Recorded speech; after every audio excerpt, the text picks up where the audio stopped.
Hello friends, আজকে আমি বানাচ্ছি তরমুজ দই দিয়ে শরবত বানাচ্ছি। চলো তরমুজটা কেটে নিই। তরমুজগুলো কেটে নিয়েছি, বেশি করে বার করার দরকার নেই, মিক্সিতে দিয়ে নিচ্ছি সবগুলো।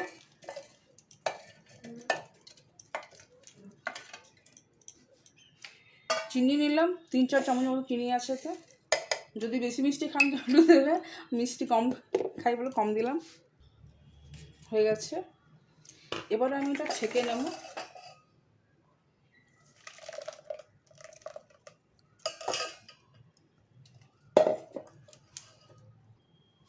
দেখুন ছেঁকে নিলাম, সব বেরিয়ে গেল।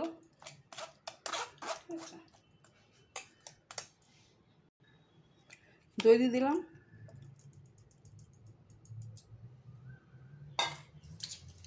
একটুখানি সন্দক নুন দেবো, আর একটু বিট নুন দেবো।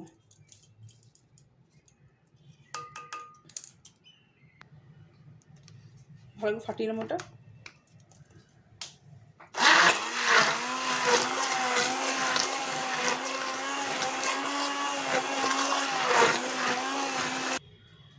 হয়ে গেছে ফাটানো, তরমুজ দই লস্যি রেডি।